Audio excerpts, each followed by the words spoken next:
বাপের নাম ডুবালি? নির্লজ্জ মেয়ে, খুব পেকে গেছিস তাই না? প্রেমিক জুটিয়ে তার জন্য আবার পাগলামিও শুরু করে দিয়েছিস। খবরদার বলছি, আমার সংসারে কোনো অশান্তি সৃষ্টি করবে না। প্রেমিকের জন্য পাগল হলে এই বাড়ি ছেড়ে এক কাপড়ে চলে যাবি। কোনো দিন এই বাড়ির পা এই পরিবারের কারো ছায়াও মারাবি না। আর যদি না পারিস তাহলে নিজের বাপের সম্মান বাঁচিয়ে রাখবি। আমি চাই না তোর এসব পাগলামির খবর তোর বাপের কানে যাক। ইলোরা চাপা স্বরে কাঁদছে। মিথিলা আর ডালিয়ার চোখের কোণেও পানি জমে গেছে। মালিয়া বেগম আঁচলে চোখ মুছতে মুছতে প্রস্থান করলেন। ডালিয়া বা মিথিলা ইলোরাকে সান্ত্বনা দেওয়ার মতো কোনো কথা খুঁজে পেল না। তারা করুণ চোখে তাকিয়ে বসে বসে ইলোরার কান্না দেখে গেল। মালিয়া বেগম ইলোরার ফোনটা নিয়েই সুইচ অফ করে দিয়েছেন, তাই এরেন বারবার ফোন করেও ব্যর্থ হলো। শেষে সে ডালিয়ার ফোনে কল করলো। ডালিয়া ফোন রিসিভ করতে এরেন প্রশ্ন করলো, ইলোরা কোথায়? ওর ফোন বন্ধ কেন এতক্ষণ ধরে? ডালিয়া একবার বিছানায় উপ হয়ে পড়ে থাকে ইলোরার দিকে তাকালো। তারপর একটা দীর্ঘশ্বাস ছেড়ে এরেনকে সবটা খুলে বলল। বিয়ের তারিখ 2 দিন পর দেয়া হয়েছে শুনে এরেন চমকে উঠল। তবু নিজেকে সামলে নিয়ে সে ডালিয়াকে বলল ইলোরার হাতে ফোনটা দিতে। ডালিয়া এগিয়ে গিয়ে ইলোরার হাতে হাত দিয়ে ডেকে বলল, ইলো, ভাইয়া ফোন করেছে, তোর সাথে কথা বলতে চাইছে। কথাটা কান অব্দি পৌঁছতে ইলোরা হন্তদন্ত হয়ে উঠে বসল। ডালিয়া ইলোরার হাতে ফোনটা ধরিয়ে দিয়ে মিথিলাকে নিয়ে রুম থেকে বেরিয়ে গেল। মিথিলা এর আগে বোনের কান্না দেখলেও এমন পাগলামি আজই প্রথম দেখল। সে বেশ অবাকই হয়েছে, তবু ডালিয়ার কথায় চুপ রইল। ইলোরা ফোন কানে ধরলেও কান্নার তোড়ে কিছুই বলতে পারছে না। প্রেয়সীর বাঁধ ভাঙা কান্নার শব্দে রেনের বুকটা বারবার কেঁপে উঠছে। তবু সে ইলোরাকে থামানোর চেষ্টা করলো। নানান সান্ত্বনার বাণী শুনিয়েও যখন ব্যর্থ হলো, তখন আর কিছু না ভেবেই রিক্সা নিয়ে ছুটে এলো ইলোরাদের বাড়ির পেছনের রাস্তায়। আকাশে তখন মেঘের আনাগোনা, বৃষ্টি হবে নিশ্চিত, তবু সে তো তোয়াক্কা করল না। খবর পেয়েই ইলোরাও ছুটে গেল ব্যালকনিতে। প্রিয় মানুষটার মুখ দেখে কান্নার গতিটা আরও একগুণ বেড়ে গেল। চোখের সামনে প্রেয়সীর কান্না ভেজা মুখটা দেখে রেনের হৃদস্পন্দন বেড়ে গেল। বুকের বাপাসটায় চিনচিনে ব্যথা অনুভব করলো। দুজনেই ফোন কানে ধরে রেখেছে, কিন্তু কেউই মুখ ফুটে কিছু বলতে পারছে না। তখনই শুরু হলো ঝুম বৃষ্টি। হালকা ঝিরিঝিরে বৃষ্টিও না, একেবারে মুষলধার বৃষ্টি। এরেন তবু ঠায় দাঁড়িয়ে রইল। হঠাৎ বিদ্যুৎ চমকানোর শব্দে ইলোরার হুঁশ ফিরল। সে নড়ে চড়ে দাঁড়িয়ে এরেনের মুখের দিকে তাকিয়ে কান্না ভেজা কণ্ঠে বলল, এভাবে দাঁড়িয়ে দাঁড়িয়ে ভিজছো কেন? ঠান্ডা লেগে জ্বর এসে যাবে, বাসায় ফিরে যাও। এরেন বলল। তোমার চকলেট নিবে না? ইলোরা চুপ করে রইল। এরেন প্যান্টের পকেট থেকে 2টা ক্যাডবেরি চকলেট বের করে কয়েক পা এগিয়ে এসে উপরের দিকে ছুঁড়ে মারল। ক্যাডবেরি দুটো এসে পড়ল ইলোরার বাঁ পাশে। সে নিচু হয়ে সেগুলো হাতে তুলে নিল। এরেন হঠাৎ মৃদুস্বরে ডেকে উঠল। ইলোনি। ইলোরা কেঁপে উঠল। এই ডাকটাই তাকে সম্পূর্ণ দুর্বল করে দেওয়ার জন্য যথেষ্ট। ইলোরার সাড়া না পেয়ে এরেন আবার বলল, মনে আছে আমরা যেদিন অনন্যা ভাবির বিয়েতে গিয়েছিলাম, সেদিন বাসে তুমি আমাকে প্রথমবার ভালোবাসি বলেছিলে? ইলোরা এবারও কোনো উত্তর দিল না। এরেন নিজেই আবার বলল, সেদিন তো আমার বুকে মুখ লুকিয়ে বলেছিলে, আজ একবার আমার চোখের দিকে তাকিয়ে বলবে? ইলোরার বুকটা ধক করে উঠল। বুক ফেটে কান্না এলো আবার। দাঁত দিয়ে নিজের ঠোঁট কামড়ে ধরে সে নিজেকে সামলানোর চেষ্টা করলো। শরীরটা কাঁপুনি দিয়ে উঠল। এরেন ঠোঁটের কোনো মৃদু হাসির রেখা ফুটিয়ে বলল, বলবে না? আমি কিন্তু ভেবে রেখেছিলাম আমাদের বাসরের দিন আমি তোমাকে এই কথাটা বলে তোমার ইচ্ছে পূরণ করব। আজ না বললে কিন্তু তোমার ইচ্ছে আর পূরণ করব না। ইলোরা আবার পূর্বের ন্যায় ফুপিয়ে উঠে কাঁপা কাঁপা গলায় বলল, খুব ভালোবাসি, আমাকে নিয়ে যাও না তোমার কাছে। আমি এভাবে কষ্ট পেতে পারছি না আর। সবাই বলছে পরশু গায়ে হলুদ, আর তার পরের দিনই বিয়ে। মাঝখানে শুধু কালকের দিনটাই বাকি। কালকের মধ্যে তুমি আমাকে নিয়ে না গেলে আমি সবাইকে বলে দিব আমার বিয়ে হয়ে গেছে। আর তাতে যদি আমাকে সবাই ভুল বুঝে বুঝুক, সবাই কষ্ট পেলে পাক। তোমার থেকে ছাড়াতে চাইলেও আমি তা পারবো না। আমার বাবার বাড়ি বা স্বামীর বাড়িতেও যদি আমার জায়গা না হয়, তাহলে সবাইকে মুক্তি দিয়ে পৃথিবী ছাড়বো। সঙ্গে সঙ্গে এরেন ধমকের সুরে বলল, কষিয়ে এক থাপ্পড় মারবো গাধা মেয়ে। আমি কি মরে গেছি? কালকের মধ্যে আমি যা করার করব, প্রমিস। অনেক কান্নাকাটি হয়েছে, এবার থামো। ইলোরা নাক টেনে বলল, আজ আম্মু আমাকে মেরেছে। এরেন এই কথাটা ডালিয়ার মুখেই শুনেছে, কিন্তু এবার ইলোরার মুখে শুনে কেন জানি তার প্রচণ্ড রাগ উঠে গেল। চোখ বন্ধ করে নিজেকে সামলে সে আদুরে গলায় বলল, ইলোনি আর কাঁদবে না, ওকে? এখন চুপচাপ গিয়ে ডিনার করে শুয়ে পড়বে। ডিনার না করলে কিন্তু কাল পানিশমেন্ট পেতে হবে। ইলোরা বলল, অনেক ভিজে গেছো তুমি, এখন বাসায় যাও প্লিজ। এরেন মৃদু হেসে বলল, একটু হাসবে না? ইলোরা কান্নার মাঝে জোরপূর্বক হাসার চেষ্টা করল।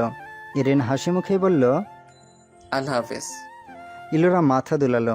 এরেন কান থেকে ফোন নামিয়ে কেটে দিল। তারপর আরেক পলক প্রেয়সীর মুখের দিকে তাকিয়ে একটা মিষ্টি হাসি উপহার দিয়ে ঝুম বৃষ্টি মাথায় নিয়ে উল্টো পথে হাঁটা দিল। যতক্ষণ পর্যন্ত এরেনকে দেখা গেল ততক্ষণ ইলোরা এক দৃষ্টিতে সেদিকে তাকিয়ে রইল।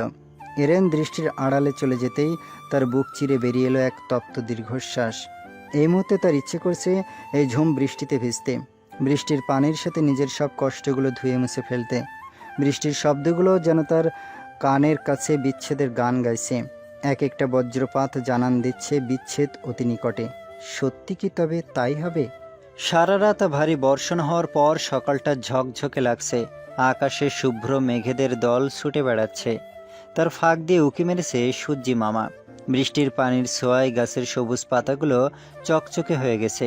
নানান রকম পাখিদের দল কিচিরমিচির কলরব তুলে নীর ছেড়ে বেরিয়েছে খাবারের খোঁজে। শহরের পিচ ঢালা রাস্তায় এক এক জায়গায় অল্প কিছু পানি জমে আছে। সেসব ডিঙিয়ে লোকজন ছুটে চলেছে বাজারের ব্যাগ হাতে নিয়ে। কেউ বা চলেছে নিজ নিজ কর্মস্থলে। গাড়িগুলো সাই সাই করে একদিক থেকে আরেক দিকে ছুটে চলেছে। চারপাশে যানবাহনের হর্নের শব্দ আর লোকজনের হট্টগোল। কিছুক্ষণ পরে স্কুলের বাচ্চাদেরও যেতে দেখা যাবে। ব্যালকনিতে ঠায় দাঁড়িয়ে উদাসী দৃষ্টিতে বাইরের প্রকৃতি দেখতে ব্যস্ত ইলোরা, কিন্তু সেসবে তার মনোযোগ নেই। মনটা একরাশ কালো ঘন মেঘে ছেয়ে আছে। এই মেঘ সরে আদৌ তার মনের আকাশে শুভ্রতা ছড়াবে কি না সে বিষয়ে সে যথেষ্ট সন্দিহান। বাকি তো শুধু আজকের দিনটা, তারপর সব শেষ। শেষ শব্দটা মস্তিষ্কে কড়া নাড়লেই তার চোখ দুটো জ্বলতে শুরু করে। তারপরই ধীরে ধীরে নামে ভারী বর্ষণ।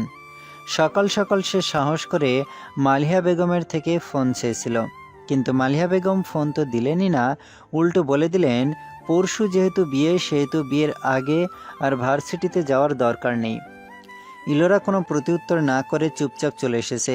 আজ তার ভার্সিটি যাওয়াটা খুবই প্রয়োজন। এরেন বলেছে আজ সে যে করে হোক সাকিবের সাথে কথা বলবে। ইলোরার হাতের মুঠোয় থাকা ডালিয়ার ফোনটা ভাইব্রেট করে উঠল। এরেনের মেসেজ এসেছে, একটা ভয়েস রেকর্ডিং।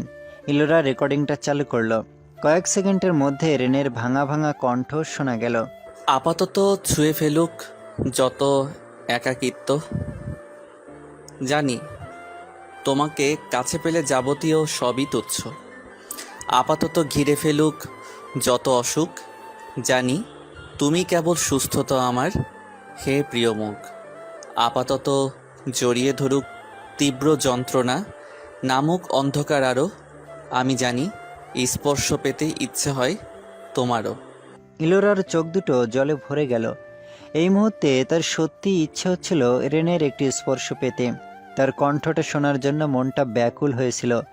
এরেনের কবিতা আবৃত্তি শুনে নিজেকে আরও একা লাগতে শুরু করেছে। ইলোরা একই রেকর্ডিং বারবার শুনছে আর নীরবে চোখের পানি মুছছে। কিন্তু এরেনের কণ্ঠটা তার স্বাভাবিক মনে হচ্ছে না, কেমন যেন জড়িয়ে যাওয়া কণ্ঠস্বর। কিছুক্ষণের মধ্যে এরেনের ফোন এলো। ইলোরা সঙ্গে সঙ্গে ফোন রিসিভ করে কানে ধরে হ্যালো বলল। এরেন ভাঙা গলায় বলল, গুড মর্নিং মিসেস, আবৃত্তি ভালো লেগেছে? ইলোরা ধরা গলায় বলল, সকাল সকাল আমাকে কাঁদানোর ইচ্ছে জেগেছিল তোমার? এরেন হালকা হেসে বলল, এমন মনোমুগ্ধকর কবিতা শুনে তোমার মন ভালো হওয়ার বদলে কান্না পেল ছিচকাদনে বৌড়ে? কবিতার আরেকটা শব্দ খেয়াল করেছো তুমি? হৃৎপিণ্ড কেঁপে ওঠে। সেজন্যই তো তোমাকে শোনালাম। কোথায় তুমি কবির লেখা আর আমার আবৃত্তির প্রশংসা করবে, তা না করে চোখের জলে বুক ভাসাচ্ছ। ফাজলামি করবা না। তোমার কণ্ঠ এমন লাগছে কেন? ঠান্ডা লেগেছে? বলেছিলাম না ঠান্ডা লাগবে, দেখলে তো। কমে যাবে। ভার্সিটিতে যাবে তো? ইলোরা মুখ ভার করে বলল, আম্মু বলে দিয়েছে বিয়ের আগে আর যাওয়ার দরকার নেই। কি করব আমি এখন? সাকিব যাবে না? না, আজই লাস্ট চান্স। কি করবে এখন? আর তুমি? সব চেষ্টা ব্যর্থ। বিয়ের কথা জানিয়ে দিব। ইলোরা চমকে উঠে বলল, আমি নিশ্চিত সম্পর্কটা কেউ মানবে না, উল্টো তোমার থেকে আমাকে ছাড়িয়ে নেবে। আর নয়তো এই পরিবারকেই ছাড়তে হবে আমায়। কিন্তু তারপর এই পরিবার ছেড়ে গিয়ে তোমার কাছে উঠলে তোমার বাবা মা মেনে নেবে না। তুমি তার কথা অমান্য করে আমাকে রাখলে উল্টো তোমার সাথে তোমার বাবার সম্পর্কে ফাটল ধরবে। এরেন গম্ভীর গলায় বলল, কি চাইছো বলো তো তুমি? কখনো বলছো আমাকে নিয়ে যাও তোমার কাছে, কখনো বলছো পরিবার ছাড়তে পারবে না, এ মানবে না, ও মানবে না। তাহলে এক্স্যাক্টলি কি চাইছো তুমি? বিয়ে করবে ওই লোকটাকে? ইলোরা অসহায় মুখে বলল। রেগে যাচ্ছ কেন তুমি? আমার কাছে তো কোনো অপশন নেই। এরেন এবার সত্যি সত্যি রাগত কণ্ঠে বলল, অপশন বের করলে তো পাবে। তুমি আসলে কি চাও তা তুমি নিজেই জানো না। তোমার জন্য আমিও কিছু করতে পারছি না। সাকিবের সাথে তো মনে হচ্ছে আজও আমি কথা বলতে পারবো না। কি করবে তাহলে? অপশন একটাই, আমাকে ছেড়ে ওই লোকটাকে বিয়ে করা।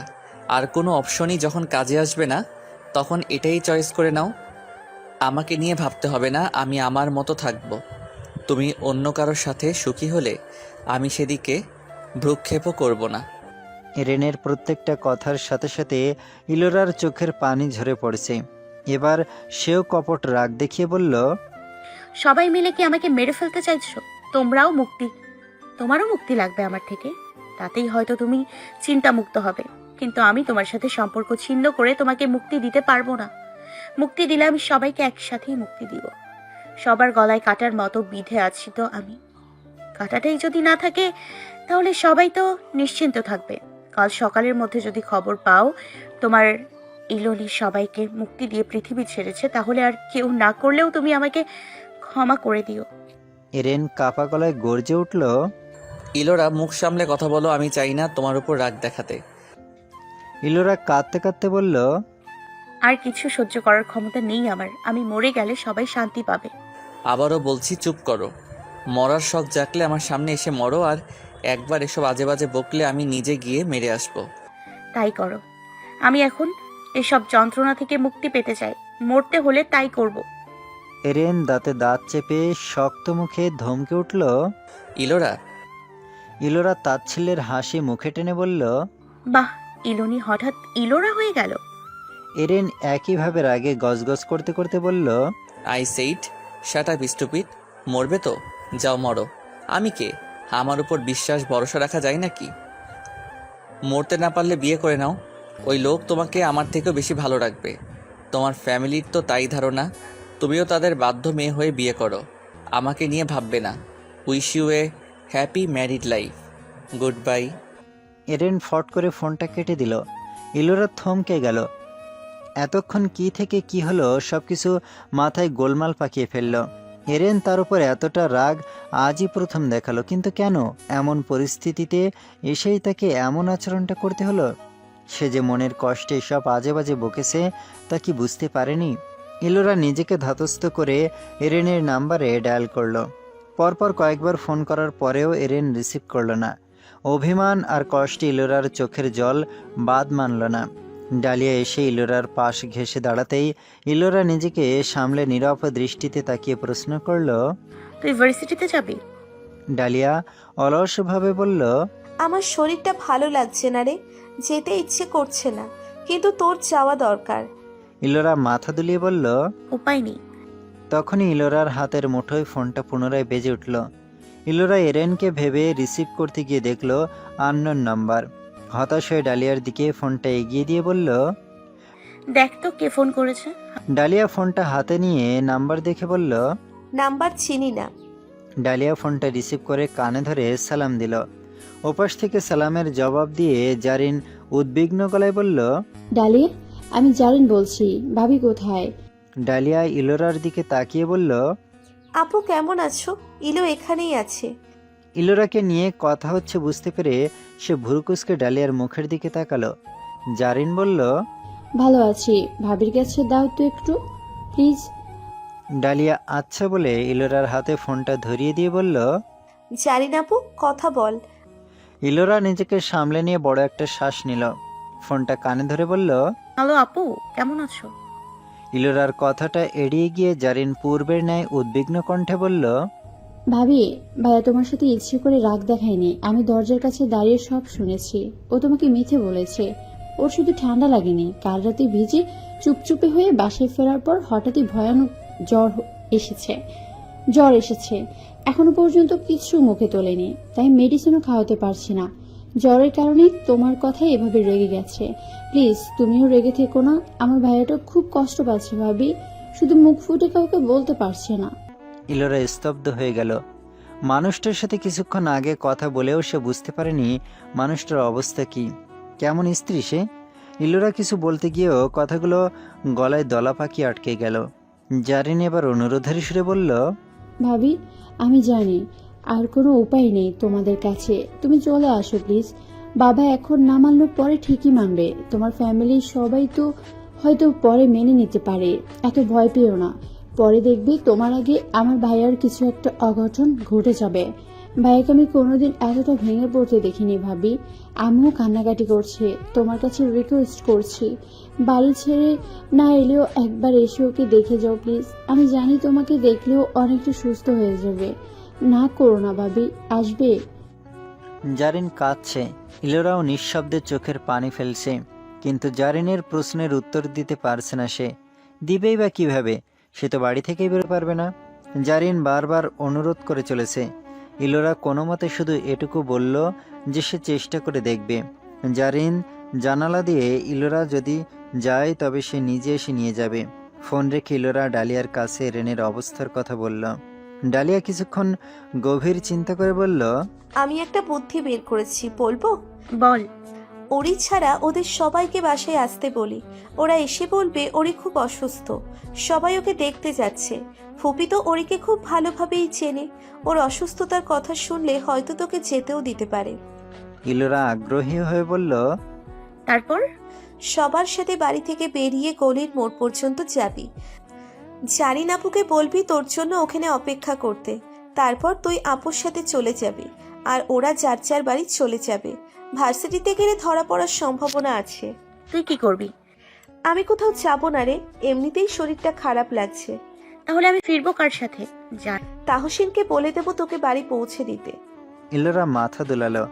ডালিয়া কিছুটা ভেবে আবার বলল, ইলো, কালই তো গায়ে হলুদ, আজ থেকেই বাড়িতে মেহমান আসা শুরু করবে, অথচ এখনো পর্যন্ত তোরা কোনো কিছুই ঠিক করতে পারলি না। এসবের মানে কি? তুই বিয়েটা করবি? ইলোরার চোখ বন্ধ করে হতাশ ভঙ্গিতে বলল, জানি না। ওই বাড়িতে গিয়ে আর ফিরিস না ইলো। জারিন আপুর সাথে আমিও একমত। ইলোরা অসহায় মুখে ডালিয়ার দিকে তাকিয়ে বলল। তুইও এটা বলছিস? ডালিয়া মাথা দুলিয়ে বলল, হ্যাঁ, যাকে ছেড়ে থাকতেই পারবি না তার কাছে চলে যাওয়াই ভালো। তাছাড়া সে তোর বয়ফ্রেন্ড না, তোর হাজবেন্ড। সম্পর্কের জোরে আপাতত অন্য সব কিছু মাথা থেকে ছেড়ে ফেল, কারণ বেশি দিন কেউই তোদের দূরে সরিয়ে রাখতে পারবে না। ভেবে দেখিলো, ভাইয়াকে একবার ছাড়লে আর ফিরতে পারবি না তার কাছে। ইলোরা একটা দীর্ঘশ্বাস ফেলল। চিন্তায় মাথাটা ওলটপালট হয়ে গেছে। ডালিয়া বন্ধুদের সবাইকে ফোন করে সব বুঝিয়ে বলল। সবাই এক কথায় রাজি হয়ে গেল। ইলোরাও জারিনকে ফোন করে বলে দিল সে যেন মোড়ে অপেক্ষা করে। এরিনের জন্য দুশ্চিন্তায় ইলোরা সকালের খাবারও খেলো না, কেউ তাকে জোরও করলো না। সাকিব আর সাজিদ হোসেন খেয়ে দিয়ে বেরিয়েছেন যাদের যাদের বিয়েতে নিমন্ত্রণ করবেন তাদের বাড়ির উদ্দেশ্যে। সকাল 9টার দিকে তাহসিন, মুনা, নাদিয়া আর টুম্পা ইলোরাদের বাড়ি এলো। তাদের দেখে মালিহা বেগম বেশ খুশি হলেন, কারণ তিনি ভেবেছেন এরেনের সাথে ইলোরার সম্পর্কের কথা তার বন্ধুরাও জানে না। ইলোরার বন্ধুদের সুন্দর ব্যবহারে মালিহা বেগম বরাবরই মুগ্ধ। আজও তার ব্যতিক্রম হলো না। সবাই এসে হাসি মুখে মালিহা বেগমের সাথে কুশল বিনিময় করতেই তিনি গলে গেলেন। অনন্যাকে নিয়ে খাবার সাজিয়ে দিলেন সবার সামনে। তারপর যখন আরিশার অসুস্থতার কথা শুনলেন তখন তার মনটাও খারাপ হয়ে গেল। অনেকক্ষণ অবধি সবাই মিলে মালিহা বেগমের মনটা দুঃখ ভারাক্রান্ত করে তারপর তুলল আসল কথা। কথার ফাঁকেই মুনা বলে বসল, আন্টি, আমরা এখন অরিদের বাড়ি যাব। বলছি যে বিয়ের পর ইলো ইচ্ছে করলেই সব জায়গায় যেতে পারবে কিনা তার তো কোনো ঠিক নেই। তাই অরি বলছিল আজ আমাদের সাথে ইলোকে নিয়ে যেতে, কিন্তু ইলোকে ফোন করে ওর ফোন বন্ধ পেলাম। ডালিয়াকে ফোন করে জানলাম আপনি ইলোকে বিয়ের আগে বাড়ি থেকে বেরোতে না বলেছেন, তাই নিজেরাই বাসায় চলে এলাম। মালিহা বেগম মুখে হাসি টেনে বললেন, হ্যাঁ, আসলে মা বিয়ে তো পরশু দিনই, তাই এখন বেরোতে না বলেছি। টুম্পা বলল, আন্টি আমাদের সাথে ওকে নিয়ে যাই, মানে অরি অনেক করে বলেছে তাই আর কি। নাদিয়াও তাল মিলিয়ে বলল, আমরা বিকেলের মধ্যেই চলে আসবো আন্টি। মালিহা বেগম ইতস্তত করে বললেন। কিন্তু ডালিয়ার শরীরটা তো ভালো নেই। তাহসিন বলল, আন্টি আপনি চিন্তা করবেন না, আমি নিজে ইলোকে বাসায় পৌঁছে দিয়ে যাব। এভাবেই নানান কথার ছলে ওরা সবাই মিলে মালিহা বেগমকে রাজি করিয়ে ছাড়ল। মালিহা বেগমের অনুমতি পেয়েই ইলোরা ঝটপট রেডি হয়ে নিল। তারপর সবাই মালিহা বেগমের থেকে বিদায় নিয়ে বাড়ি থেকে বেরিয়ে এলো। পায়ে হেঁটে গলির মোড় পর্যন্ত আসতেই জারিনকে চোখে পড়ল। জারিন আগে থেকেই একটা ট্যাক্সি ঠিক করে রেখেছিল। ইলোরাকে দেখে সে এগিয়ে গিয়ে তাড়া দিল। ইলোরা বন্ধুদের কাছে কৃতজ্ঞতা প্রকাশ করে জারিনের সাথে ট্যাক্সিতে চড়ে বসল। গন্তব্য তার প্রিয় মানুষটার বাড়ি। গন্তব্যে পৌঁছতে পৌঁছতে সকাল 10:30 বাজল।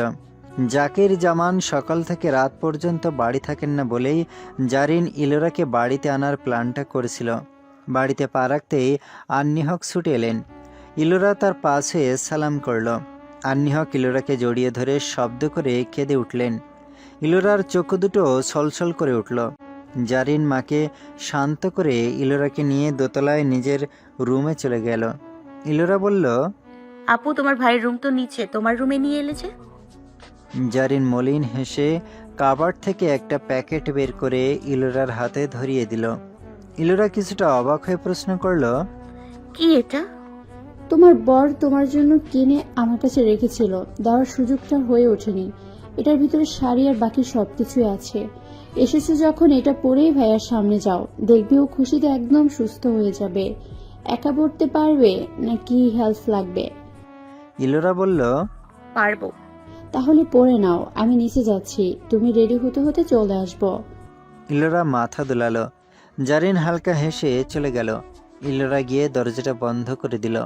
তারপর এগিয়ে গিয়ে প্যাকেটটা খুলে ফেলল। একটা লাল পেড়ে কালো শাড়ি, কালো ব্লাউজ, পেটিকোট, দুমুঠো লাল আর কালো কাচের চুড়ি, সিলভার কানের দুল, কাজল আর লাল লিপস্টিক পেল। ইলোরা বিস্ময় নিয়ে সবকিছু নেড়েচেড়ে দেখতে লাগলো। প্রিয় মানুষের পছন্দের জিনিসগুলো পেয়ে খুশিতে চোখের কোণে পানি জমে গেল। আদৌ এটাকে খুশি বলে কিনা সে ব্যাপারে সে নিশ্চিত নয়। ইলোরা যতটা দ্রুত সম্ভব শাড়ি পরে নিল। ব্লাউজটা একদম ঠিক মাপের হয়েছে। হয়তো এতে জারিনের ভূমিকা আছে। শাড়ি পরা শেষ করে ইলোরা চোখে হালকা কাজল আর ঠোঁটে লিপস্টিক দিল, কানে দুল আর 2 হাতে চুড়ি পরল। তারপর চুলগুলো আশ্রে পিঠে ছড়িয়ে দিল। নিজেকে আয়নায় পর্যবেক্ষণ করার সময়ই দরজায় টোকা পড়ল। জারিন এসেছে। ইলোরা তাড়াতাড়ি গিয়ে দরজা খুলে দিল। জারিন ইলোরাকে দেখে অবাক হয়ে বলল, মাশাআল্লাহ, তোমার প্রশংসা করলে আজ কম পড়ে যাবে ভাবি, তাই আজ আর আমি প্রশংসা করতে চাই না, সব প্রশংসা আমার ভাইয়াই করুক, কি বলো? জারিন দুষ্ট হাসছে। ইলোরাও মলিন হাসল। জারিন ইলোরার হাত ধরে নিচে নিয়ে এলো। আন্নি হক ইলোরাকে দেখে হাঁ করে তাকিয়ে রইলেন। হাসি মুখে ইলোরার কপালে চুমু এঁকে দিলেন। জারিন ইলোরাকে নিয়ে এরেনের রুমের দরজার সামনে দাঁড় করিয়ে বলল, ভাইয়া ঘুমোচ্ছে, তোমার সাথে কথা বলার পর ঘুমিয়ে পড়েছে, আর উঠেনি, গিয়ে ঘুম ভাঙাও, আমি খাবার নিয়ে আসছি। কথাগুলো বলেই জারিন হেসে ছুটে চলে গেল। ইলোরা কিছু বলার সুযোগটুকুও পেল না। সে দরজার সামনে ঠায় দাঁড়িয়ে উসখুস করতে লাগলো। এতক্ষণ অবধি মানুষটাকে এক নজর দেখার জন্য মনটা অস্থির হয়েছিল, অথচ এখন লজ্জা আর অস্বস্তি লাগছে। মিনিট 3 একইভাবে দাঁড়িয়ে থেকে ইলোরা বড় একটা দম নিয়ে সাহস জুগিয়ে দরজার নব ঘুরালো। আস্তে আস্তে দরজাটা খুলে ধীর পায়ে ভেতরে প্রবেশ করলো। সঙ্গে সঙ্গে অসুস্থ এরেনের ঘুমন্ত মলিন মুখটায় চোখ আটকে গেল। সদা হাস্যোজ্জ্বল ছেলেটাকে এলোমেলো রূপে দেখে ইলোরার চোখ দুটো জ্বলতে শুরু করলো। ঠোঁট দুটো কেঁপে উঠল। ইচ্ছে করলো ছুটে গিয়ে মানুষটাকে আঁকড়ে ধরতে, কিন্তু কেন জানি সে এক চুলো নড়তে পারল না। মনে হলো পা দুটো কোনো রকমের সমস্ত শরীরের ভর বহন করে দাঁড়িয়ে আছে, কিন্তু মস্তিষ্ক যেন বারবার বলে চলেছে, এগিয়ে যাইল, এটাই তোর আসল গন্তব্য। কপালে কারো নরম হাতের স্পর্শ, ঘুম ছুটে গেল এরেনের। পিট পিট করে চোখ খুলতে গিয়েও পারল না। মাথাটা ঝিমঝিম করে উঠল। চোখ মুখ খিচে বন্ধ করে সে কপালে হাত রাখল, কিন্তু হাতটা কপাল না ছুঁয়ে কারো হাতের উপর পড়ল। এরেন কপাল কুঁচকে তার হাতের নিচে অনুভব করা হাতটা মুঠোয় নিয়ে নিল। তারপর হাতটা চোখের সামনে নিয়ে এসে আস্তে আস্তে চোখ খুলল। নিজের হাতের মুঠোয় কাচের চুড়ি ভর্তি একটা ফর্সা হাত দেখে তার হৃৎপিণ্ডটা ধুপ করে উঠল। এরেন আলতো করে মুঠে আবদ্ধ হাতটায় আঙুল ছুঁয়ে দিল। সেই হাত, সেই আঙুল। এরেন অস্পষ্ট দৃষ্টিতে সামনে তাকালো। অতি পরিচিত একটা মলিন চেহারায় তার চোখ আটকে গেল। শাড়ি পরিহিতা এক আবেদনময়ী রমণী। প্রেয়সীকে এই সাজে দেখার স্বাদ তার বহুদিনের। আজ যেন কত যুগ পর তার স্বাদ পূরণ হলো। সারা শরীরে শিহরণ খেলে গেল। এরেন পূর্ণ দৃষ্টিতে অশ্রুসিক্ত চোখ জোড়ার দিকে পলকহীন তাকিয়ে রইল। ওই চোখের ভাষা তার বুঝতে অসুবিধা হলো না। ওই চোখ জোড়া যে তাকে দেখেই তৃপ্তির স্বাদ নিচ্ছে। এরেন হঠাৎ করে হাতটা ছেড়ে দৃষ্টি ফিরিয়ে নিল। ইলোরা ব্যস্ত হয়ে এরেনের কাছে সরে এসে তার ডান হাতটা নিজের মুঠে আবদ্ধ করল। ভেজা কণ্ঠে বলল, শুধু ঠান্ডা লেগেছে তোমার, তাই না? এক রাতে নিজের এই অবস্থা করে বসে আছো, সকালে বললে না কেন আমাকে? এরেন না ইলোরার দিকে ফিরে তাকালো আর না মুখ খুলল। ইলোরা ভুরু জোড়া কঞ্চিত করে বলল, কথা বলছো না কেন? তাকাও আমার দিকে। এরেন তবু চুপ। ইলোরা এরেনের গালে হাত রেখে তার মুখটা নিজের দিকে ঘুরিয়ে বলল, কি গো, রাগ করেছো আমার সাথে? কিন্তু কেন? এরেন কপাল কুঁচকে তাকালো, তারপর আবার মুখ ফিরিয়ে নিল। ইলোরা মুখ কালো করে কিছু বলতে যেতেই দরজায় টোকা পড়ল। দরজার বাইরে থেকে জারিন বলল, ভাবি আসবো? ইলোরা এরেনের থেকে কিছুটা সরে বসে বলল। আসো আপু। জারিন দরজা খুলে ভেতরে ঢুকলো। তার হাতে ট্রে ভর্তি খাবার। জারিন মুস্কি হেসে এগিয়ে গিয়ে বেড সাইড টেবিলে ট্রেটা রাখতে রাখতে ইলোরাকে বলল, দুজনের জন্যই তো নিয়ে এলাম, তুমিও যে খাওনি তা খুব ভালো করেই জানি। জারিন এবার এরেনের দিকে তাকিয়ে ভুরু নাচিয়ে বলল, হাই ব্রাদার, কেমন সারপ্রাইজ দিলাম? বইনে একদম সাজিয়ে গুছিয়ে সামনে দাঁড় করিয়েছি। এমন একটা দারুণ সারপ্রাইজের জন্য তো আমি কিছু পাও না, তাই না? এরেন ভাঙা গলায় বলল, সরি সিস্টার, আমার কাছে 2 টাকার কয়েন নেই, তাই ভিক্ষাটা দেয়া হলো না। ইলোরা বাঁকা চোখে এরেনের দিকে তাকালো। তার সাথে কথা বলল না, অথচ এখন তো ঠিকই জারিনের সাথে কথা বলছে। জারিন গাল ফুলিয়ে ইলোরাকে টেনে বিছানা থেকে নামাতে নামাতে বলল, চলো তো ভাবি, ওর সারপ্রাইজের দরকার নেই, তোমাকে বরং বাসায় ফিরিয়ে দিয়ে আসি। ও বুঝুক আমাকে ঠকানোর মজা। এরেন চাদরটা টেনে নিজেকে সম্পূর্ণ ঢেকে ফেলে বলল, আমি এত সহজে গলে যাওয়ার পাত্র নই। জারিন হতাশ হয়ে ইলোরার দিকে তাকালো। ইলোরা গাল ফুলিয়ে দাঁড়িয়েছে। জারিন এগিয়ে গিয়ে এরেনের চাদরটা টেনে সরিয়ে দিয়ে বলল, এই ওর তাড়াতাড়ি ফ্রেশ হয়ে আয়, বইনের সামনে রেখে গেছি আর সে ঠং দেখাচ্ছে। ওর বলছি। এরেন ধমকের সুরে বলল, বিরক্ত করছিস কেন? যা ভাগ এখান থেকে। জারিন এরেনের হাত ধরে টেনে উঠিয়ে বসিয়ে দিয়ে বলল, গায়ে এক বালতি পানি দিলে ঢং ছুটিয়ে দেব, যা ফ্রেশ হয়ে আয়।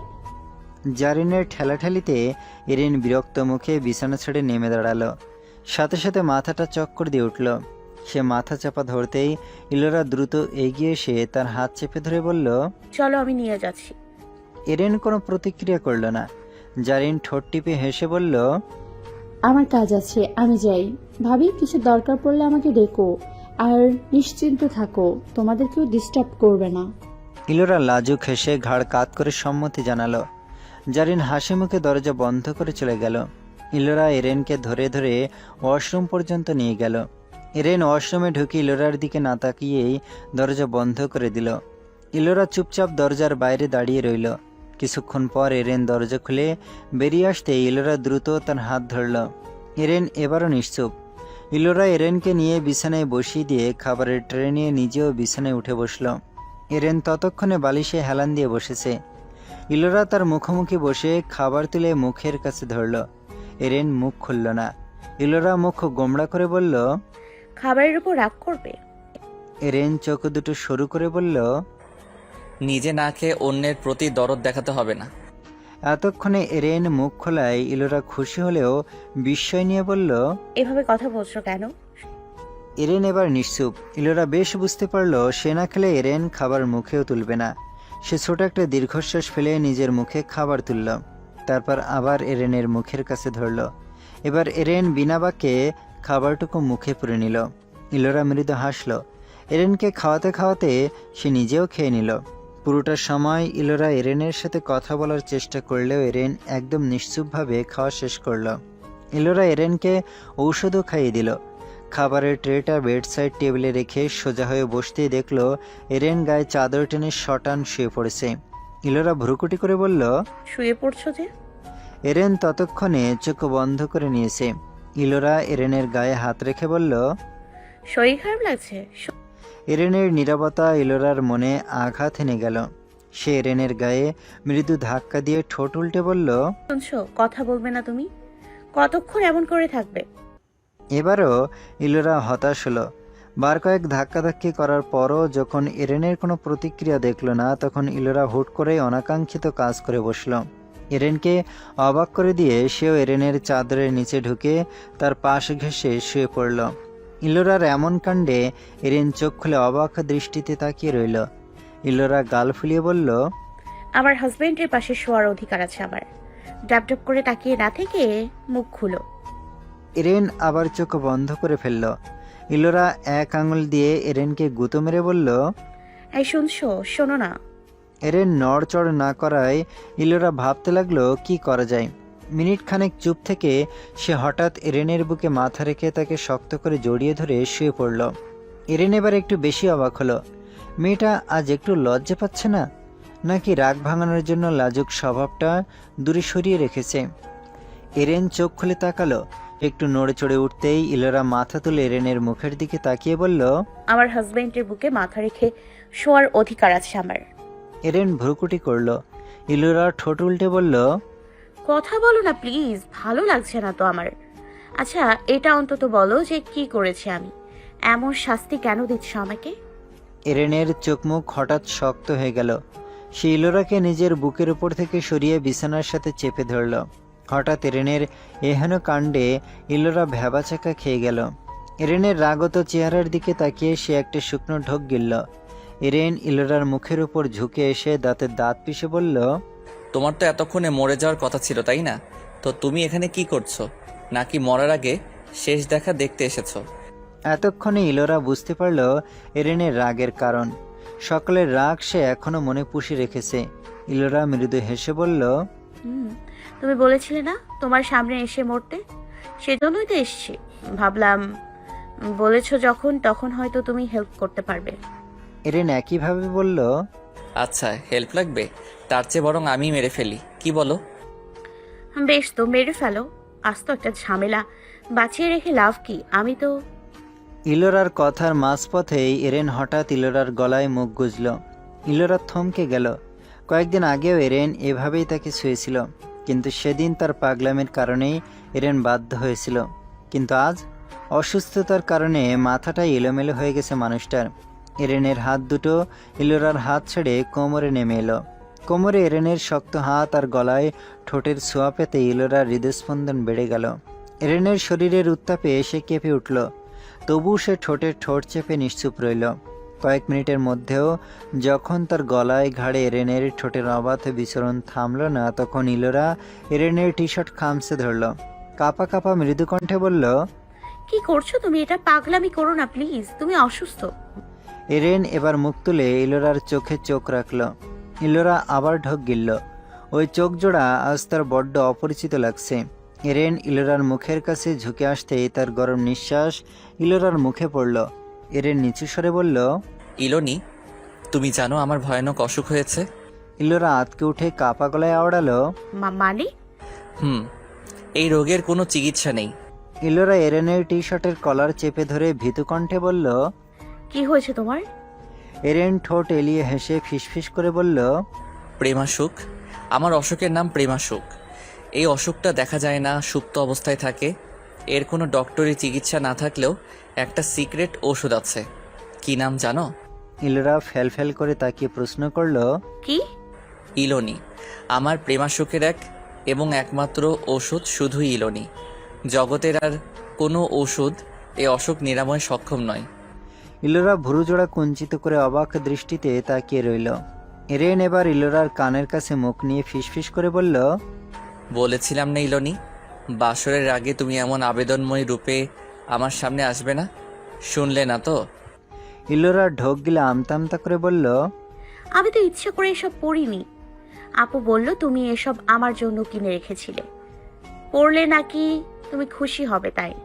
এরেন ডান হাতটা ইলোরার কোমর থেকে সরিয়ে তার কপালে পড়া অবাধ্য চুলগুলো নাড়াচাড়া করতে করতে ফিসফিসিয়ে বলল, ইলোনি, আজ যদি আমি সত্যি সত্যি অসভ্য হয়ে পড়ি তবে কি সেটা খুব বড় অপরাধ হয়ে যাবে?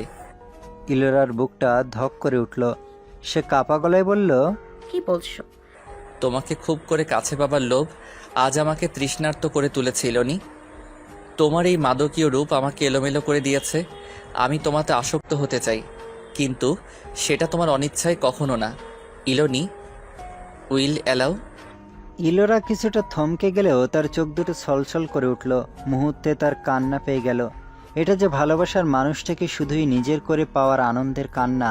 ইলোরার চোখের কোণের টলমলে পানিটুকু কান্নায় পরিণত হলো তখনই যখন এরেন তার কানের কাছে ফিসফিস করে উচ্চারণ করলো, ভালোবাসি ইলোনি। ব্যাস, দুটো শব্দ ইলোরাকে কাঁদানোর জন্য যথেষ্ট। কই, এতদিন তো মানুষটা একবারও ভালোবাসি শব্দটা উচ্চারণ করলো না, তবে আজই কেন? তাকে দুর্বল করার জন্য? ইলোরা বুঝল সে আজ পারবে না এই মানুষটার আবদার উপেক্ষা করে তাকে দূরে সরিয়ে দিতে। কেন জানি আজ তার মনও চাইছে এই আবদারটুকু পূরণ হোক, ভালোবাসাটা পূর্ণতা পাক, সম্পর্কে পবিত্রতা আসুক। হোক না আজ রাতবিহীন সোহাগ। ইলোরার চোখের পানি মুছে দিয়ে এরেন মৃদু হেসে তার অধরে আলতো করে অধর ছোয়ালো। ইলোরার ঠোঁট জোড়ায় কম্পন ধরে গেল। ভয় নেই ইলোনি, অধিকার আদায় করে নেয়ার মতো মানুষ না তোমার ভালোবাসার মানুষটা। হাসি মুখে কথাটা বলে এরেন সরে আসতে নিতেই ইলোরা দুহাতে এরেনের গলা জড়িয়ে ধরে ফুপিয়ে উঠল। ভেজা কণ্ঠে বলল, দাও না কিছু অপূর্ণতা। এরেনের ঠোঁটের কোণে তৃপ্তির হাসির রেখা ফুটে উঠল। প্রিয় মানুষটার হাত যখন শাড়ির আঁচল ছিল, ইলোরা বুক ফুলিয়ে শ্বাস নিয়ে চোখজোড়া বন্ধ করে নিল। তারপর যখন পূর্ণ অঙ্গে মানুষটার ভালোবাসার উষ্ণ স্পর্শ ছড়িয়ে পড়ল, মুহূর্তে তার আবেগী মন সিদ্ধান্ত নিল এই মানুষটাকে সে কোনো মূল্যেই ছাড়বে না। ধরুক সমস্ত সম্পর্কে ফাটল, তবু না। এরেনের উন্মুক্ত লোমশ বুকে মুখ গুজে জড়সড় হয়ে শুয়েছিল ইলোরা। এই নিয়ে এরেন তাকে বার কয়েক বলেছে ফ্রেশ হয়ে আসতে, কিন্তু ইলোরা লজ্জায় মুখই তুলছে না। এরেন ইলোরার মুখ তোলার চেষ্টা করে হেসে বলল, এই মেয়ে, কিছুক্ষণ আগে যখন নিজেই আমার চাদরের নিচে ঢুকে বুকে মাথা রেখে শুয়ে পড়েছিলে তখনই লাজুক স্বভাব কোথায় ছিল? তারপর যখন আমি...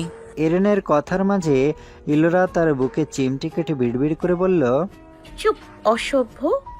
এরেন ঠোঁট টিপে হেসে বলল, এখন থেকে এই অসভ্যের অসভ্যতা আমি সহ্য করতে হবে মিসেস জামান। ইলোরা মিনিট খানেক চুপ থেকে বলে উঠল, বাসার সবাই খোঁজ করলে তো ডালিয়া সত্যি কথা বলতে বাধ্য হবে। তারপর যদি এসে আমাকে নিয়ে যায়? এরেন ছোট একটা দীর্ঘশ্বাস ফেলে ইলোরার মাথায় সস্নেহে হাত বুলিয়ে দিতে দিতে বলল, চিন্তা করো না, এমনিতেও আমি সবাইকে সত্যিটা জানিয়ে দিব। কেউ না মানলেও আমি তোমাকে ছাড়ছি না, এমনকি তুমি নিজে ছাড়তে চাইলেও না। আমি আর না ফিরলে সবাই খুব কষ্ট পাবে, তাই না? হয়তো, কিন্তু তারা বেশি দিন তোমার উপর রেগে থাকতে পারবে না। আমি কি ঠিক করছি না ভুল? এরেন ইলোরার এই প্রশ্নের উত্তর দিল না, কারণ স্বামীকে না ছাড়ার সিদ্ধান্ত যেমন ভুল নয়, পরিবারকে ছাড়ার সিদ্ধান্ত তেমন সঠিক নয়। অথচ একটার জন্য আরেকটা করতেই হতো ইলোরাকে। এরেন এবার দুজনের শরীরে জড়ানো চাদরটা ইলোরার শরীরে ভালোভাবে জড়িয়ে দিল।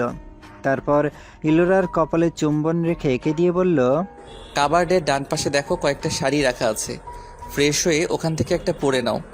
ব্লাউজ, পেটিকোট সবই আছে।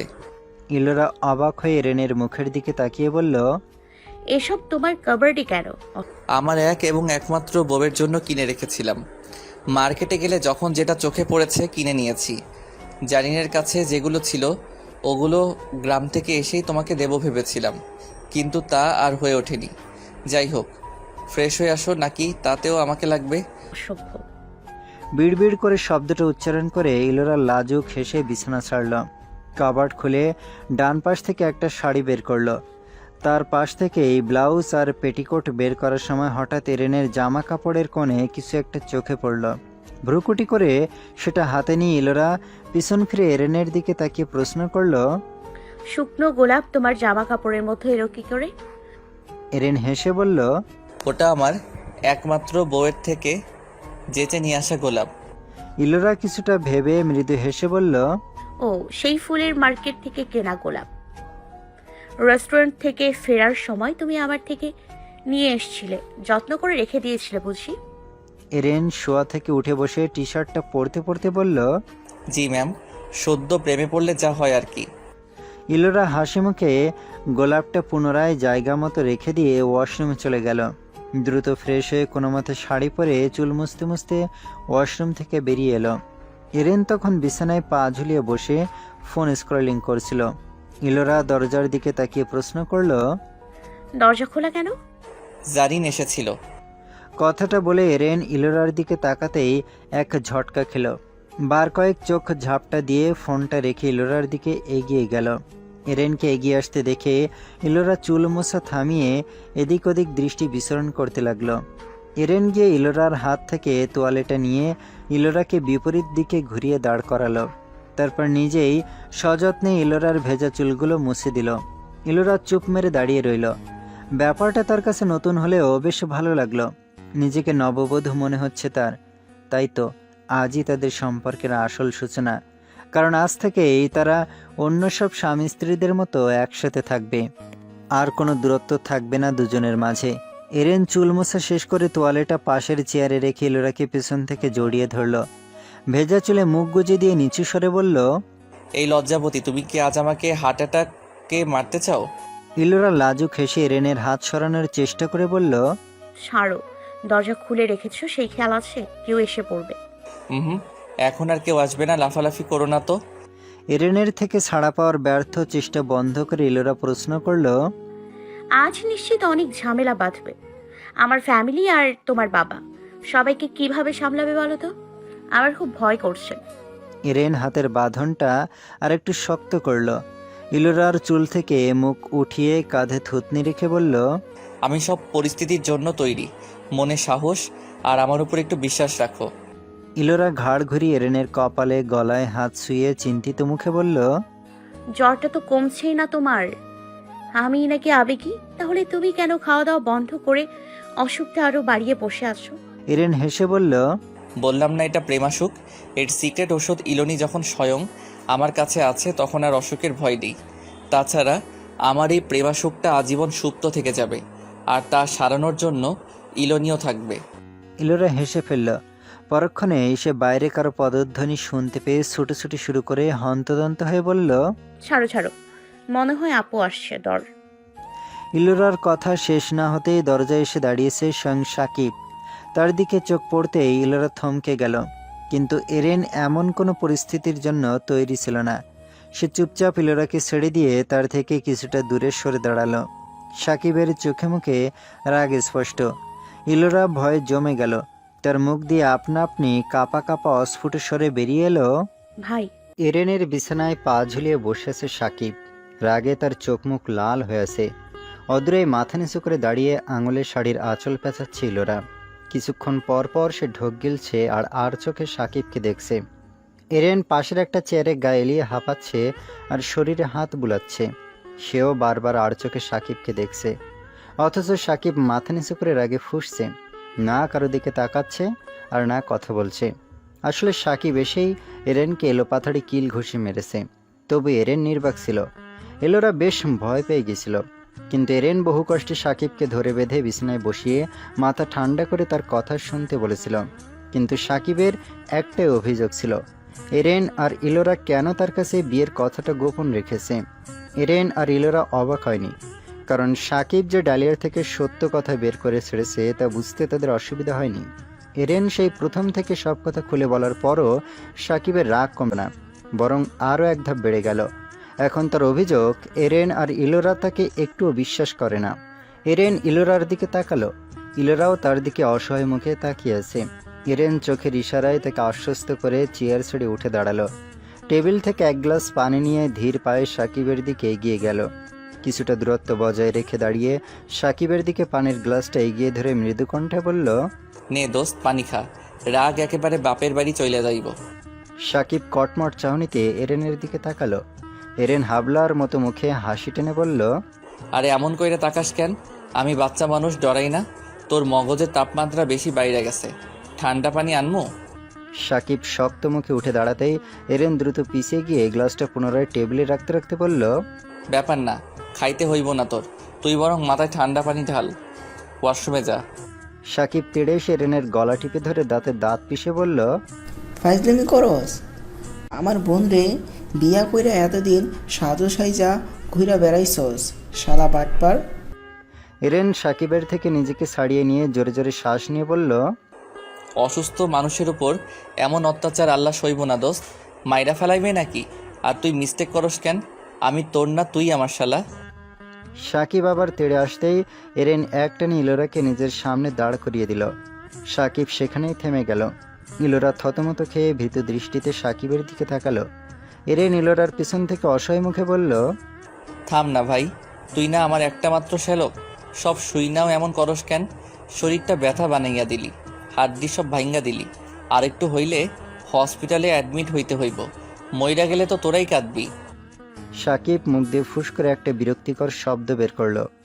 এরেন ইলোরার পিছন থেকে সরে এসে বলল, আচ্ছা, আমার উপর যত রাগ করার কর, কিন্তু তোর বোনের উপর করিস না। বেচারি নির্দোষ, ভয়ে কিছু বলতে পারেনি। আর ওর ভয়ের কারণে আমিও চুপ ছিলাম। ইলোরা মাথা নিচু করে ফেলল। সাকিব একবার ইলোরার দিকে তাকিয়ে আবার এরেনের দিকে দৃষ্টি ফিরিয়ে গম্ভীর মুখে বলল, আমি কি ভাগ না ভাল্লুক? সত্যি কথা বললে খেয়ে ফেলতাম।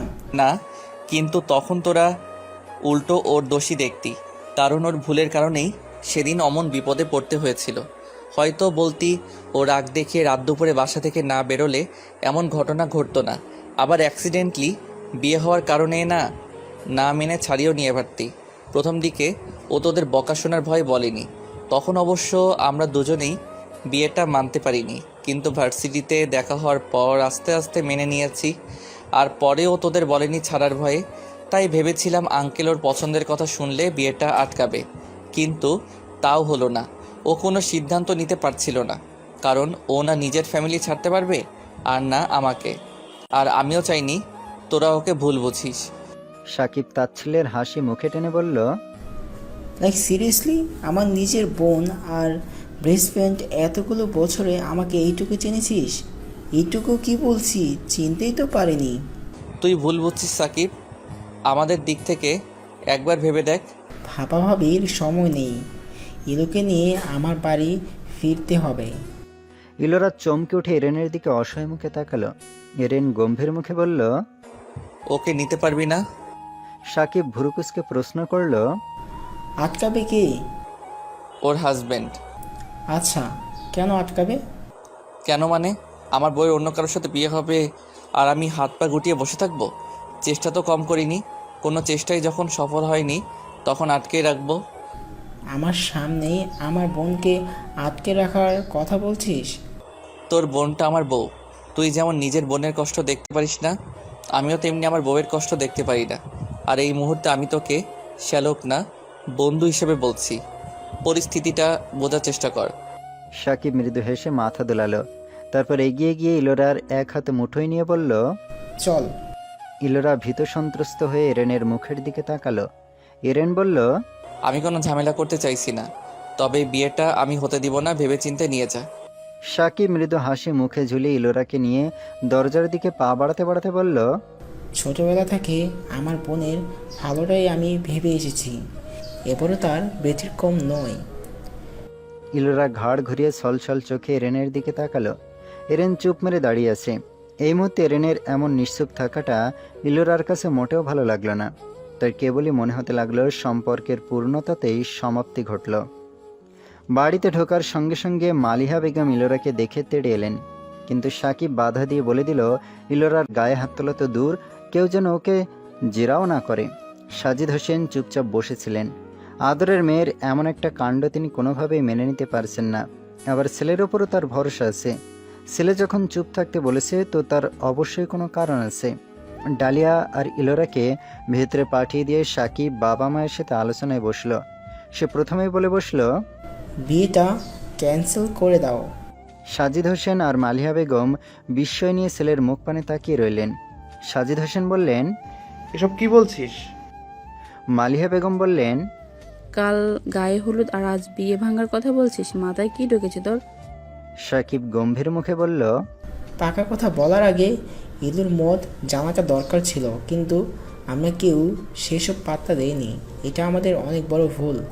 আগে জিজ্ঞেস করলে এখন এই পরিস্থিতি তৈরি হতো না। এখন তো মনে হচ্ছে আগেই বিয়েটা না ভেঙে আমরা আরও ভুল করেছি। এই বিয়ে হলে ইলু ভালো থাকবে না, আরও যাতে ভালো না থাকবে তাতে আমি সম্মতিও জানাবো না। আমার কাছে আমার বোনের ভালো থাকাটা সবচেয়ে বড়। সাজিদ হোসেন বললেন, বিয়ের 2 দিন আগেই এসব বোকা বোকা কথা বলার কোনো মানে হয়? এখন বিয়ে ভাঙলে আমাদের মুখ কোথায় থাকবে? মান সম্মান সব শেষ হয়ে যাবে। তমালের পরিবারের কাছে এই কথা তুলব কোন মুখে? আপু, অন্য কি বলবে, কি ভাববে, এইসব দেখার সময় না এখন। সোজা সাপটা বলো, তুমি এই বিয়ে ক্যান্সেল করবে কি না? সাজিদ হোসেন গম্ভীর গলায় বললেন, সম্ভব না। জাকির ভাইজান যখন এসেছিল তখন যদি বলতিস মেনে নিতাম, কিন্তু এখন এটা কোনোভাবেই সম্ভব না। বিয়েটা কোনো ছেলে খেলা না। সাকিব মাথা দুলিয়ে বলল। ঠিক আছে, তোমাদের কিছু করতে হবে না। মালিহা বেগম গলা খাকারি দিয়ে বললেন, তুই কি চাইছিস বলতো? সাকিব হেসে রুমের দিকে হাঁটা দিয়ে বলল, আমার বোনের শোক। সাজিদ হোসেন আর মালিহা বেগম অবাক হয়ে ছেলের চলে যাওয়া দেখলেন। মেয়ের সাথে ছেলেটারও মাথা গেল নাকি? ব্যালকনিতে পাশাপাশি দাঁড়িয়ে বাইরের দিকে তাকিয়েছে ইলোরা আর ডালিয়া। দুজনেই নিশ্চুপ। একজনের মনে কি চলছে তা অপরজন জানে না। হয়তো দুজনের চিন্তাধারা ভিন্ন কিংবা এক, তবে ভিন্ন হওয়ার সম্ভাবনাই বেশি। ডালিয়া রাস্তার দিকে তাকিয়ে অযথায় রিক্সা গুনে চলেছে। রিক্সার সংখ্যা বেশি হওয়ায় মাঝে মাঝে গুলিয়ে ফেলছে, আবার গুনছে। আজাইরা মানুষের যখন যা মাথায় আসে আর কি। ইলোরা আকাশের দিকে তাকিয়ে কিছু একটা খুঁজে চলেছে। অনেক খোঁজার পর আকাশে একটা মাত্র তারা চোখে পড়ল। তারাটা একটু বেশি জ্বলজ্বল করছে, যেন এই বিশাল আকাশটা তার রাজ্য আর সে একা তার রাজা। সমস্ত আকাশ জুড়ে তারই রাজত্ব। ইলোরা ভাবল, এটা কি সন্ধ্যা তারা? কি জানি, হবে হয়তো। নিশ্চিত না সে, কিন্তু এই মুহূর্তে তার ইচ্ছে করছে আকাশ ভর্তি তারার মেলা দেখতে। সেখানে মাত্র একটা তারা তার খুব একটা ভালো লাগলো না। আকাশে এক ফালি চাঁদ হাসছে। আচ্ছা, চাঁদ কি সত্যি হাসতে পারে? যে হাসতে পারে সে তো কাঁদতেও পারে। কই, কখনো তো বলা হয় না আকাশে এক ফালি চাঁদ কাঁদছে। এমন সব উদ্ভট চিন্তা করে ইলোরা নিজের মনেই হেসে ফেলল। পাশ ফিরে ডালিয়ার দিকে তাকিয়ে দেখল, ডালিয়া রাস্তার দিকে এক দৃষ্টিতে তাকিয়ে মনোযোগ দিয়ে কিছু একটা দেখছে আর বিড়বিড় করছে। ইলোরা ভুরুজোড়া কুঞ্চিত করে ডালিয়াকে ডাকলো। ডালিয়া। ডালিয়া শুনল না। ইলোরা এবার ডালিয়ার গায়ে হাত দিয়ে মৃদু ধাক্কা দিয়ে কিছুটা জোরে ডাকলো, ডালিয়া। ডালিয়া কিছুটা চমকে উঠে বলল, হা, ধ্যানে পড়েছিলি? ডালিয়া হেসে বলল, তেমনই। সকালে আমি যাওয়ার পর কি হয়েছিল তা তো বললি না এখনো। ডালিয়া বুকে হাত দিয়ে বড় একটা শ্বাস নিয়ে বলল, আর বলিস না বোন, ভয়ে আমার কলিজা শুকিয়ে গিয়েছিল আজ। খুলে বল। তুই যাওয়ার পরপরই ভাই বাসায় এসেছিল। এসে তোর কথা জিজ্ঞেস করার পর ফুপি বলেছিল তুই মোনাদের সাথে অরিতের বাসায় গিয়েছিস, তাই বাসায় এসে আবার চলে গিয়েছিল অরিতের বাসায় দাওয়াত করার জন্য। সেটাই কাল হয়েছে। গিয়ে দেখেছে ওরি একদম সুস্থ স্বাভাবিক আছে, আর তুই বা বাকিরা কেউ ওদের বাড়িতে নেই। ওরি তো ভাইকে দেখেই পালিয়েছে। ভাই বুদ্ধি করে ওরির আম্মুকে জিজ্ঞেস করেছে ওর বান্ধবীদের আজ ওদের বাড়িতে যাওয়ার কথা কিনা। ওরির আম্মু না বলেছে। ব্যাস, ভাই সন্দেহ করে বসেছে। তারপর বাসায় এসে আমাকে জেরা করেছে, তাও আবার একা একা। আমি তো ভয়ে জমে গিয়েছিলাম, বাধ্য হয়ে সত্যি কথা বলে দিয়েছিলাম। তাতেও ভাই থামেনি। তোদের সম্পর্কের শুরু কোথায় কিভাবে হয়েছিল সব জিজ্ঞেস করেছিল। আমার অবস্থা তখন ছাইড়াতে ভাই কান্দে পাচ্ছি। ভাইয়ের রাগী চেহারা দেখে গড়গড় করে প্রথম থেকে সব বলে দিয়েছিলাম। আল্লাহ, মনে পড়লে এখনো আমার গলা শুকিয়ে যায়। ইলোরা গম্ভীর মুখে বলল, তোকে একা জিজ্ঞেস করার পর আব্বু আম্মুকে সব জানিয়ে দিয়েছি? শুধু বলেছিল তুই ওর বাড়ি চলে গিয়েছিস। বিয়ের কথাটা গোপন রেখেছে। আমার মনে হয় বিয়ের কথাটা ভাই কাউকে জানাবে না। ইলোরা কপাল কুঁচকে বলল, তাহলে ভাই কি চাইছে বলতো? শুনলাম ভাই নাকি ফুপাকে বলেছে বিয়েটা ক্যান্সেল করে দিতে, কিন্তু ফুপা রাজি হয়নি। ইলোরা চোখ বড় করে বলল, ভাই এই কথা বলেছে? ডালিয়া মাথা দুলিয়ে বলল, ভাই তোর সুখ চাইছে, কিন্তু ফুপা তো বিয়ে ক্যান্সেল করতে পারবে না বলে দিয়েছে। ইলোরা উত্তেজিত হয়ে বলল, তারপর ভাই কি বলেছে? আর কিচ্ছু জানি না, এইটুকুই শুনেছি আপ্পির থেকে। ইলোরা চিন্তিত মুখে বলল, তাহলে কি হবে? আমি আবার চলে যাব ডালিয়া। ও বলেছে বিয়ে ক্যান্সেল না হলে আমাকে নিয়ে যাবে। ভাই যেহেতু পারলো না, সেহেতু বিয়েটা আটকানো আর সম্ভব না। আমার কিন্তু তা মনে হচ্ছে না। কেন? দেখ, ভাই যেহেতু বলেছে তোর ভালো থাকাটা তার কাছে সবচেয়ে বড়, সেহেতু এই বিয়ে কোনোভাবেই হবে না, মিলিয়ে নিস। ইলোরা একরাশ দুশ্চিন্তা নিয়ে বলল। আল্লাহ জানে। কাকির ডাকে ব্যালকনি থেকে রুমে এলো ইলোরা। পিছন পিছন ডালিয়াও এলো। ইলোরার কাকা আর ফুপির পরিবার আজ বিকালে চলে এসেছে, আর ডালিয়ার বাবা মা এসেছে সকালে। আগামীকাল থেকে হয়তো বাকি সব আত্মীয় স্বজন আসা শুরু করবে। ইলোরা রুমে ঢুকে দেখলো তার কাকি একটা শপিং ব্যাগ হাতে দাঁড়িয়ে আছে। ইলোরাকে দেখে তিনি হাসি মুখে এগিয়ে এসে ইলোরার হাতে ব্যাগটা ধরিয়ে দিয়ে বললেন, হলুদের শাড়ি এনেছি, দেখতে তোর পছন্দ হয় কিনা। পছন্দ না হলে বলিস কিন্তু, পাল্টে আনবো। ইলোরা ঘাড় কাত করে সম্মতি জানালো। ডালিয়া বলল, কাকি, আজ না শপিংয়ে যাওয়ার কথা ছিল? কাউকে তো এই ব্যাপারে কিচ্ছু বলতেই শুনছি না, তো শপিংয়ে যাবে কে? ইলোরার কাকি বললেন, হ্যাঁ, যাওয়ার কথা তো ছিলই। তমাল আর ওর মা ফোনও করেছিল, কিন্তু সাকিব বলল কাল সকালে যাওয়ার কথা। কেন? জানি না, ওর নাকি শরীর ভালো লাগছে না। আর তমাল বলেছে সাকিবকে সাথে নিয়ে শপিং করবে, তাই সকালে যাবে ঠিক করেছে। শোন, তোরা কিন্তু সকালে একটু তাড়াতাড়ি রেডি হয়ে থাকবি, হলুদের ঝামেলাও তো আছে কাল। ডালিয়া হেসে বলল, আচ্ছা। চা খেতে আয়। কথাটা বলতে বলতে কাকি চলে গেলেন। ইলোরা হাতের শপিং ব্যাগের দিকে এক নজর তাকিয়েই সেটা বিছানায় ছুঁড়ে মারল। ডালিয়ার ঠোঁট কামড়ে ধরে কিছু একটা ভেবে বলল, ভাই নিশ্চিত মিথ্যা কথা বলেছে। একটু আগেই আমি তাকে সুস্থ স্বাভাবিক দেখলাম, কিন্তু মিথ্যা কেন বলল? ভাইয়ের মাথায় ঠিক কি চলছে বলতো? ইলোরা ধপ করে বিছানায় বসে দুহাতে মাথা চেপে ধরে চিন্তিত কণ্ঠে বলল, জানি না, যার মাথায় যাই চলুক, কাল সকাল সকাল আমি ওই বাড়ি চলে যাব, এটাই ফাইনাল। তমাল বিয়েতে না বলে দিয়েছে। কথাটা শোনামাত্র ইলোরা লাফিয়ে উঠল। ভোরবেলা ঘুম থেকে উঠতেই অনন্যা এসে খবর দিল গতকাল রাত 2টার দিকে তমালের বাবা নিজে ফোন করেছিলেন। তিনি জানিয়েছেন তমাল সিলেটে চলে গেছে। সে নাকি এই বিয়েটা করতে চায় না, কিন্তু এর বিশেষ কোনো কারণ জানায়নি। ইলোরা বেশ অবাক হলো। আজ গায়ে হলুদ আর তমাল কোনো কারণ ছাড়াই বিয়ে করবে না বলে সিলেট চলে গেল। এটা কিভাবে সম্ভব? তমাল তো বলেছিল সে কোনোভাবেই বিয়েটা ভাঙতে পারবে না। তাহলে হঠাৎ করে কি এমন হলো যে এক রাতেই সব সিদ্ধান্ত পাল্টে ফেললো? কিন্তু এই খবরটা শুনে যেন ইলোরার বুকের ওপর থেকে ভারী পাথর নেমে গেল। ফজরের নামাজ আদায় করে সে মন ভরে আল্লাহর নিকট শুকরিয়া জানালো। এরেন বলেছিল ফজরের নামাজের পরপরই ইলোরাকে নিয়ে যাবে। ইলোরা এরেনকে সুখবরটা জানানোর জন্য নামাজের পর ফোন করলো, কিন্তু এরেনের ফোন বন্ধ পেল। কয়েকবার ফোন করার পরেও যখন বন্ধ পেল তখন ইলোরা কিছুটা অবাক হলো, কারণ এতক্ষণ এরেনের নিজে থেকেই ফোন করার কথা ছিল, অথচ সে ফোনটাই বন্ধ করে বসে আছে। জারিনকে ফোন করার কথা ভেবেও এত সকালে ফোন করা ঠিক হবে কিনা ভেবে করল না। এরেনকে পরে জানানো যাবে ভেবে ইলোরা উৎফুল্ল মনে রুম থেকে বেরিয়ে এলো। প্রথমেই পড়ল মায়ের সামনে, যাকে দেখে ইলোরা কিছুটা জড়তা অনুভব করলেও মালিহা বেগম স্বাভাবিকভাবেই বললেন, রাতে তো ঠিক মতো খাসনি, ফ্লাক্সে চা রাখা আছে, আপাতত চা বিস্কুট খেয়ে নে। ইলোরা অবাক হয়ে মায়ের দিকে তাকিয়ে রইল। গতকাল রাত পর্যন্ত মাকে সে থমথমে মুখে দেখেছে, অথচ এখন মনে হচ্ছে যেন কিছুই হয়নি। মালিহা বেগম তাড়া দেখিয়ে অনন্যাকে ডাকতে ডাকতে রান্নাঘরে চলে গেলেন। ইলোরা বিস্ময় নিয়েই ফ্লাক্স থেকে 1 কাপ চা ঢেলে চেয়ার টেনে বসে পড়ল। এরই মধ্যে সাজিদ হোসেন এলেন।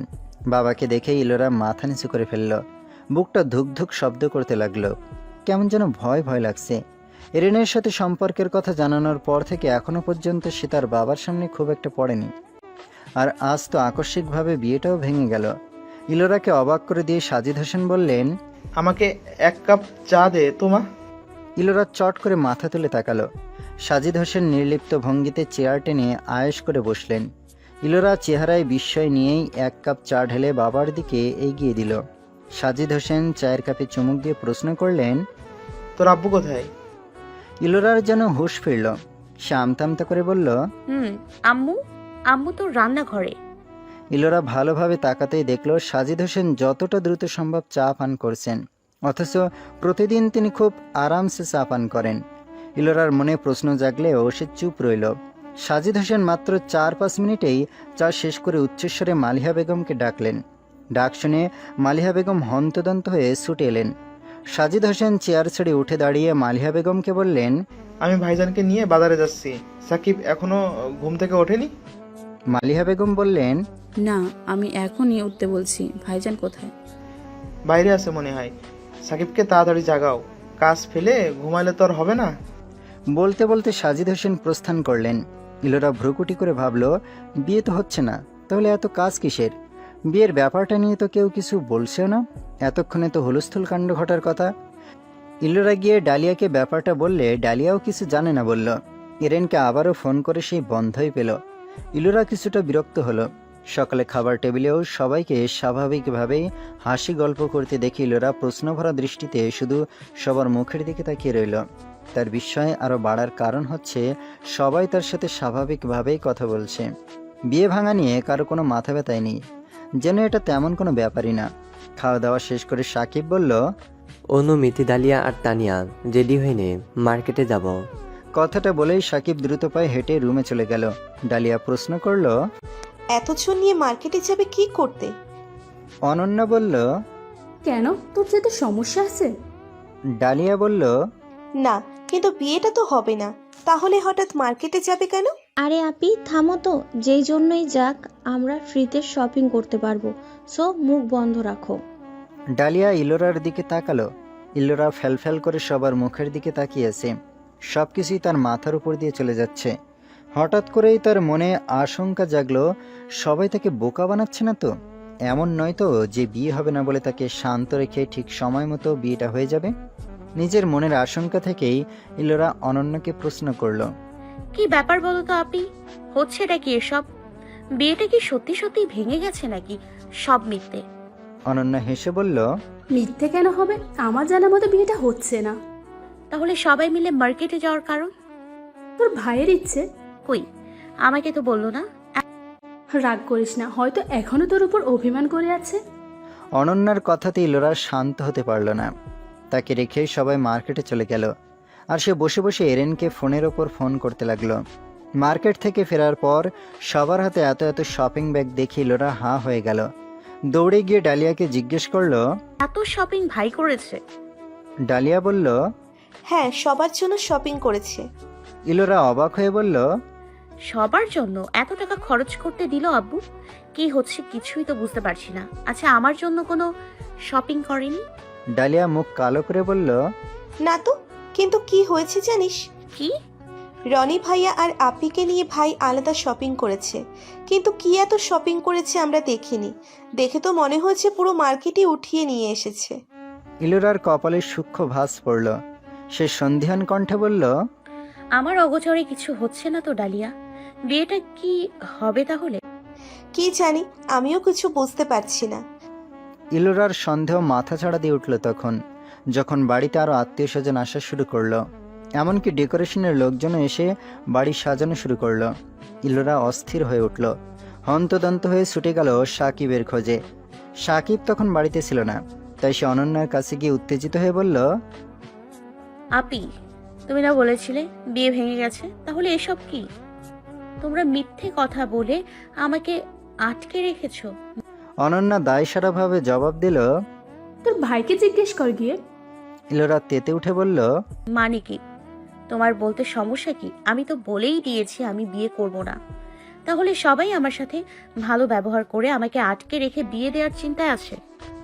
ইলো, আমি কাজ করছি, এখন বিরক্ত করিস না, যা প্রশ্ন করে তোর ভাইকে কর।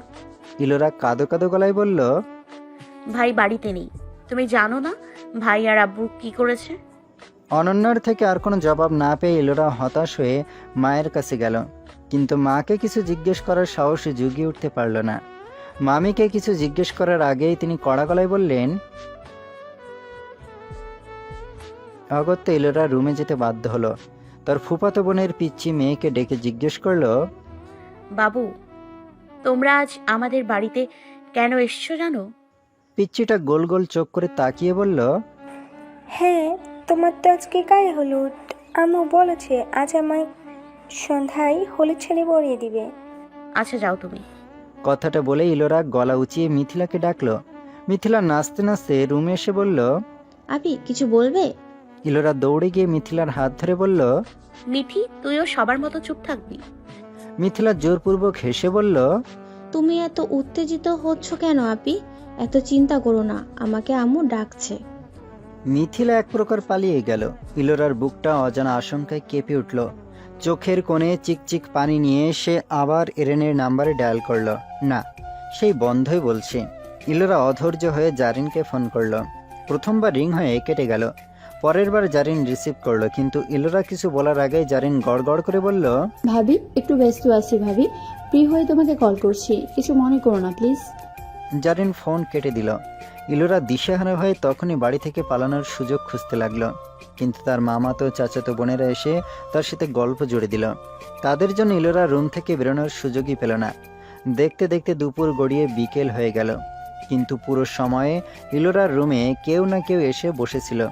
বেচারি কিছু বলতে পারল না, আর না সইতে। মাঝে মাঝে শুধু কান্না করেই সময় কাটালো। ডালিয়া করুণ চোখে তাকিয়ে থাকা ছাড়া কিছুই করতে পারল না। ইলোরা এখন সাকিবের দেখা পায়নি।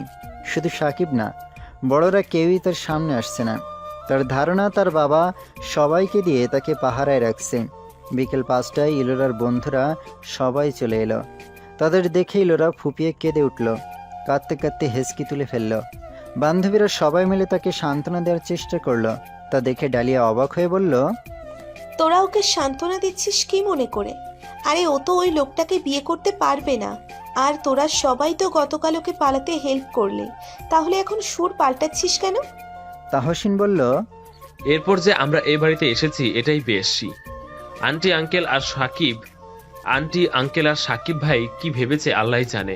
ওনাদের সামনে পড়তেই তো লজ্জা লাগছে আমার।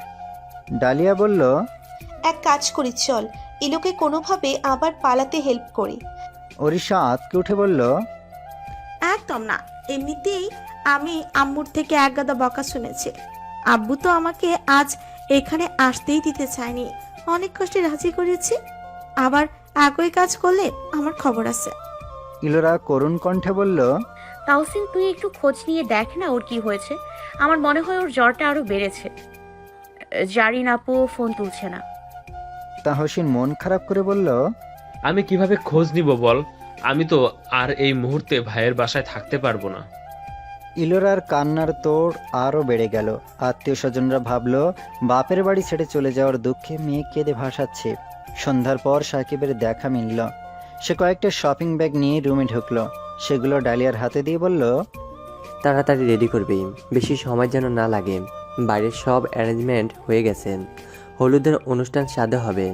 ইলোরা সাকিবকে দেখে হন্তদন্ত হয়ে বিছানা থেকে নেমে কান্না ভেজা কণ্ঠে বলল, সারাদিন তুমি আমার সামনে এলে না কেন ভাই? তোমাকে আমি কত খুঁজেছি জানো, তোমার সাথে আমার কথা আছে। সাকিব তাড়া দেখিয়ে বলল, যা বলার পরে বলিস, আগে রেডি হয়ে নে, আমি সাদে যাচ্ছি। ইলোরাকে আর কিছু বলার সুযোগ না দিয়ে সাকিব দ্রুত পায়ে হেঁটে চলে গেল।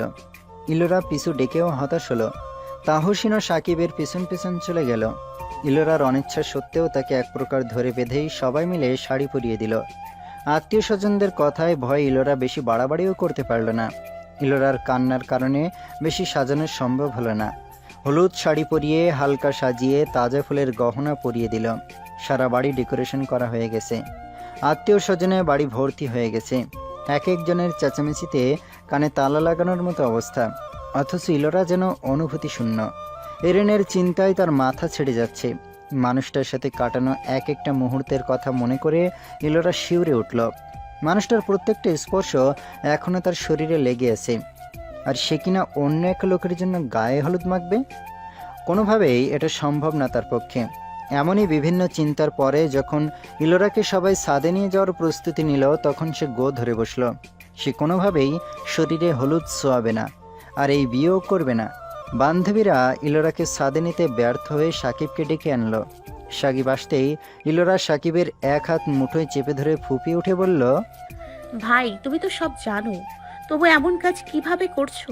এই বিয়ে জায়েজ হবে না, এমন করো না ভাই, আমি তোমার পায়ে পড়ছি।